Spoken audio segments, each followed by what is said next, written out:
gentlemen, thank you very much for coming in person and those who are joining us on the live stream online. Delighted to welcome you to the Parliamentary Pavilion. And of course, we have our special guest here from the Presidency, Mr. Elmar Mammadov, who has been working exceptionally hard to develop the partnerships that he's going to be sharing with us. This is the action agenda. So this is a set of partnerships which the Presidency had been consulting on before they were announced, to provide initiatives that different stakeholders can get behind. Many of them build on the legacy of previous presidencies, but there is a unique aspect to them in that one of those partnerships, specifically the MAPS partnerships, invites the participation of parliamentarians.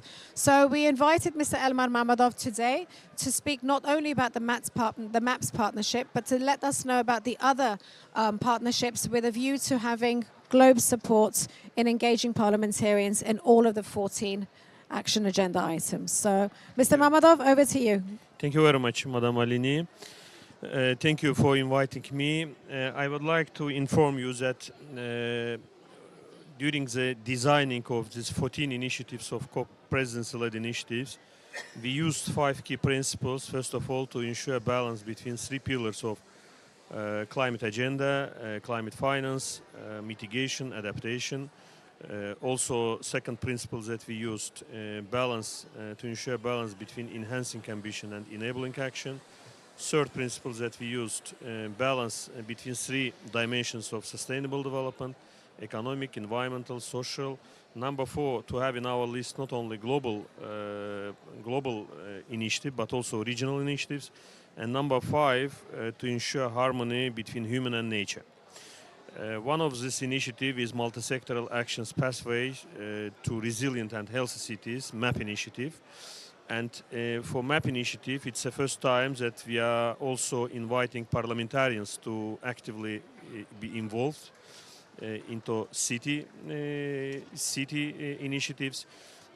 We have through this initiative, MAP initiative, first of all, we are tackling new sectors which never been tackled by previous COP presidencies, and at the same time, we are trying to ensure complementarity and continuity between different COP presidency initiatives on cities and urbanization. I would like, using this opportunity, I would like to thank GLOBE for endorsing and joining to this initiative.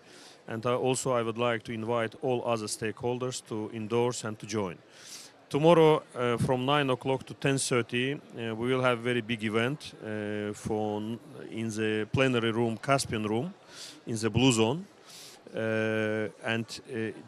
This plenary room for 900 persons, and in this room we will host several hundreds of mayors from different continents, and also ministers, parliamentarians. I would like, using this opportunity, to invite also all of you to join to this event. And at this event, we will also sign between COP presidencies, Baku COP presidencies continuity coalition on urban climate action. We will ensure continuity and complementarity this topic in the COP agenda. And on the other side, we will also ensure synergy between 2 important processes. First of all, urbanization and cities processes within the COP, and on the other side, within the World Urban Forum, because we have also UN Habitat World Urban Forum. That's why we would like also to build bridge between these 2 processes through this initiative. Also, regarding new sectors which we included into this initiative is transformation of contaminated areas, urban areas, into the forest parks. Also, integration of health into the city planning, take into account that health topic also is one of the hot topics at the global level, and cities topic is hot topic, and we would like to bring together these 2 topics. That's why in the title of the initiative also we have multi-sectoral actions pathways to resilient and healthy cities. We analyzed also previous initiatives, Surge initiative of COP27, CHAMP initiative of COP28, and we built on the basis of them to tackle new issues which never been tackled by this. And particularly we are tackling multi-sectoral issues to bring together several sectors to cooperate. For example, we have also one of the new elements, new issues, It's integration and also promotion in the city circular economy or urban agriculture. All of these issues are new topics, new issues for cities. Yesterday, we had first ever Human Development Day in COP history. And within the framework of Human Development Day, we launched two important initiatives. First of all, Baku Initiative on Human Development for Climate Resilience. It was a joint statement adopted by 8 UN agencies, by 3 multilateral development banks, ADB, Asian Infrastructure Investment Bank and Islamic Development Bank, and also 3 global funds, Green Climate Fund, Adaptation Fund, and also the Global Fund. Also, we adopted Baku Guiding Principles on Human Development for Climate Resilience. Also, through this initiative, through these documents, we brought together education, health, children and youth topic, and also green skills and jobs. On 14th of November, on the first thematic day, we launched successfully other initiative, Baku Initiative for Climate Finance, Investment and Trade, Big Fit Dialogue. And through the Big Fit Dialogue, we are trying to align climate action with the sustainable development, climate action with job creation. Also today, we had Harmonia initiative we launched this morning, and now also I attended event on One Health, because on health topic also we are discussing health topic during 3 days. Yesterday we discussed within the framework of Human Development Day. Today we are discussing within the framework of Food, Agriculture and Water Day on One Health, and tomorrow we'll discuss within the framework of Urbanization Day on healthy cities. On 21st of November, we'll also have Nature Biodiversity Day, and within the framework of Nature and Biodiversity Day, we will also launch Water Initiative, Water for Climate, Baku Dialogue will also ensure complementarity and continuity of this water topic in COPs. But previously, we had also energy pledges, 3 energy pledges. It was Green Energy Zones and Green Energy Corridors pledge. We had hydrogen declaration and also grid declaration. Today also we launched reducing organic waste and cutting methane and enriching soil initiative. It's also one of the important initiatives. Generally, we had 14 initiatives, but at the same time, we had 8 regional initiatives, and regional initiatives are complementing global initiatives. Using this opportunity again, I invite you tomorrow for Urbanization Day in the morning, and in afternoon we'll have also 4 high-level roundtables. Tomorrow we'll have Tourism Day. We'll announce Tourism Declaration. We'll have Transport Day. We'll have several events on transport, and we'll have Urbanization Day, where we'll have 1 high-level event and 4 high-level roundtables. If you have any questions or comments, I am ready to address. Thank you. Thank you very much. So that was extremely clear and comprehensive, and you remembered all of the dates, and I think you ticked off all of the partnerships. So thank you very much for that introduction. So this is an opportunity for you to hear directly from parliamentarians themselves. So we have a few minutes. I know you've got a very busy afternoon. You've just been able to spare us some time. So why don't we open it up for any questions that there may be? Should we start with, yes, with Jackie Amongin, who is a Member of Parliament from Uganda. Jackie, please do introduce yourself. So I would like to appreciate the fact that, Elma, you've taken us through the initiatives that the COP Presidency 29 is expected to carry forward. I would like to understand, how do you link these initiatives that are already, those that are planned, with the parliamentarians' engagement, like the Harmonia initiatives, and what do you think we could do as members of parliament from the globe? Thank you. Shall we take 2 or 3, and then you can answer them all together? Yes, thank you very much. And I'm Takashi Hongo. I work as a private company think tank, but advisor to Global Japan. So this year's COP, many people look at one keyword. It's Troika. So this is a really interesting idea. So I think maybe this year COP, you will have and we will have a great success. But another issue is how to bridge to next year. Do you have a little bit early to ask you, but or do you have any specific plan to have a more actively moving by the Troika? That's my question. So one more question or comment, please.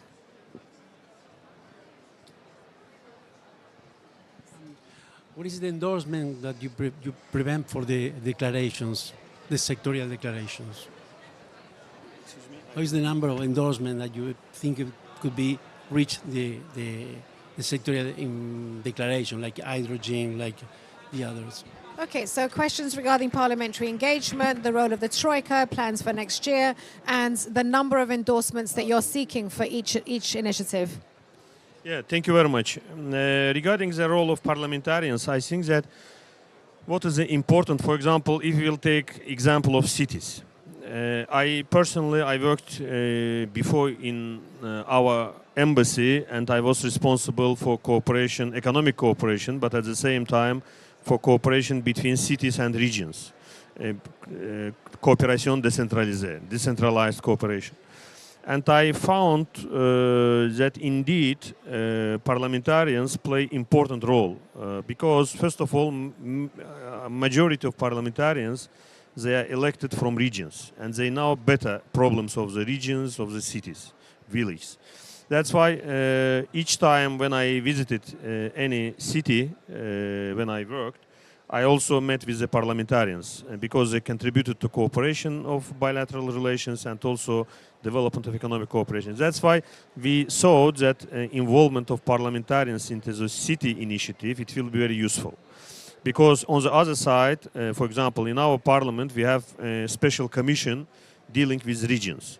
In most of the parliaments, we have also special commissions or committees dealing with the problems of the cities, regions, etc. That's why these commissions also could be useful, contribute, not only mayors and national government, but also parliamentarians. At the same time, take into account that in all countries, all these initiatives should be implemented not only at the level of capital, but at the same time and mainly in the regions. That's why in harmony in agriculture or in other sectors, we think that parliamentarians could play an important role. And our all declarations, they are open for endorsement by all stakeholders. We didn't limit it only for countries, national governments. Also for cities, for think tanks, for NGOs, for parliamentarians, for all. That's why I believe that parliamentarians can be involved more actively. During the last 6-7 months, I was directly responsible for action agenda initiatives. And I discovered for myself, observed that we need to have two key principles in action agenda initiatives when we are designing in order to be successful. First of all, we should be very inclusive, and we had inclusive process because we involved all stakeholders into the designing process. And second, it's necessary to be creative, to make new elements, to bring new issues. And this time we brought new issues because parliaments also, we have in COP processes a negotiation track and non-negotiation track. And action agenda is a non-negotiation track. We have also parties, which are member states, and we have non-party stakeholders. And parliamentarians, international organizations, NGOs, all these actors are non-party stakeholders. That's why we wanted to bring all non-party stakeholders together and to work together on these issues. Second question, it was regarding Troika. Yeah, on Troika is not permanent. It has also limited time. That's why we created yesterday continuity coalition between 5 COP presidencies, which will be permanent. We selected topics. For example, yesterday we created between 5 COP presidencies on climate and health between UK, United Arab Emirates, Egypt, Azerbaijan and Brazil. Why? Because climate and health topic initiative started from UK, ATTACH initiative. Then it was ICANN in Egypt. It was also declaration in first Health Day and declaration in United Arab Emirates, and we continue this initiative, new initiatives. Tomorrow we'll create another coalition on climate urban action for cities between 4 co-presidencies. Why? Because cities initiative started from Egypt, from Surge initiative, then it was followed by Champ initiative, and then by Azerbaijan, and we involved also to both coalitions, Brazil. And also we'll invite new next co-presidencies to have these coalitions on thematic topics. On endorsement numbers, for us, numbers are not important. For us, is important content, because most of the issues that we are trying to solve, it's a gaps, global gaps, where we have global gaps. Particularly on multi-sectoral issues. For example, even at the national level, for example, several countries told us that for getting approval for endorsement of declarations that we proposed, it takes a lot of time. Why it takes a lot of time? Because they need to consult with a lot of ministries, because it's a multi-sectoral approach. But the purpose of COP29 presidency to address this gap. Because what are the gap? In most cases, in the climate negotiations, in climate discussions, ministers of environment participate. Ministers of environment. But, for example, ministers of economy, they continue to implement their own, what they did until today. Our purpose, through the Big Fit initiative, to bring ministers of economy, ministers of environment, ministers of investment, ministers of trade together, and to address all of these issues in a holistic way. It's the same in the field of human development, to bring together health ministers, climate ministers, education ministers, labor ministers. It's complicated. From the beginning also, I observed personally that it will be complicated, because when you have a lot of actors, it's complicated, but at the end of the day, you will address important issues, important challenges. That's why, for us, not numbers, but the issues important that we are addressing. There are no any limitation or any figures in mind. We will involve all these countries, all the stakeholders, all partners. Most of the multilateral climate funds, multilateral development banks already endorsed this declaration. For example, we have Green Digital Action Declaration, and 2 days ago we successfully launched Green Digital Action Initiative, ministerial initiative, and at the ministerial meeting, World Bank announced that we will support countries who join to this declaration. We will support financially to implement this declaration. That's why by bringing multilateral development banks and multilateral climate funds to this declaration, at the same time countries, we are bringing them together to support, to implement them, not only endorse and to have numbers for announcement to press, but for implementation. Yeah, you've put it very well. And actually on the funding point, we have, just after you, we have a representative from the Global Environment Facility who's going to be speaking. So just 2 points. I think one of the things which is quite unique about what you're doing is this effort to consolidate the efforts of previous presidencies. We've not seen it before. We've seen it in a rather haphazard way, ad hoc. You know, there will be one presidency which seeks to continue the efforts of the previous one. But you're providing a frame. We have the Troika as a frame, even though it's not permanent, but then we have a more permanent frame because you've locked in the interests of the presidencies behind agendas that they already have made an investment in. You've streamlined the process. So now it's very clear what the structure is, that there is a secretariat behind it, there is capacity in supporting endorsees. You've made a very low barrier to entry because that helps crowd in external stakeholders. And it also provides a signal to the funders that, well, this is something which is approved by the presidency. It's a formal initiative, but by engaging, we will support you. And I think finally it builds on why Globe is very interested is because for many years we have been one of the leading partners behind London Climate Action Week. We have used that as a platform to democratize the engagement of parliamentarians in a constituency level on the climate debate.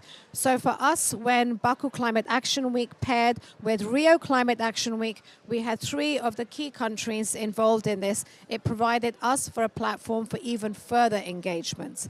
So I can certainly guarantee from our side, I can assure you from Globe's side, that as the convener of the larger parliamentary group within the UNFCCC, that we will seek and support the engagement of parliamentarians in the MAPS initiative, but also that we will look to see what practical ways parliamentarians can be engaged in their 3 roles, ensuring that there is lawmaking which is commensurate to the challenge presented for the absence of laws. Secondly, to provide scrutiny so that the initiatives themselves are monitored at either a national parliament or a subnational, sub-regional legislative level. And thirdly, that we support the budget approval process so that when a World Bank or a GCF is engaged in that support process, that actually there is transparency. So thank you very much, Elmar. Delighted that you could share this moment with us. And we will have many others who are coming tomorrow morning to join you when you have the high-level session. I'm going to close it for now because we have our next speaker for the next session. But please do grab Elmar, give him your card, take his card, so we'll do all of that networking. Yeah, thank you very much. And also, it's a very good point about monitoring and also transparency, which could be ensured by parliaments. And tomorrow, our Vice Speaker of Parliament will be also one of the speakers, one of the keynote speakers in the morning. Yeah, 9 o'clock to 10:30. If you are on our parliamentary WhatsApp group, you will have received the most recent message about that. So we look forward to seeing you there, which is why we don't have any programming in the morning. We've just cancelled it until 11 o'clock, so everybody can participate. Thank you.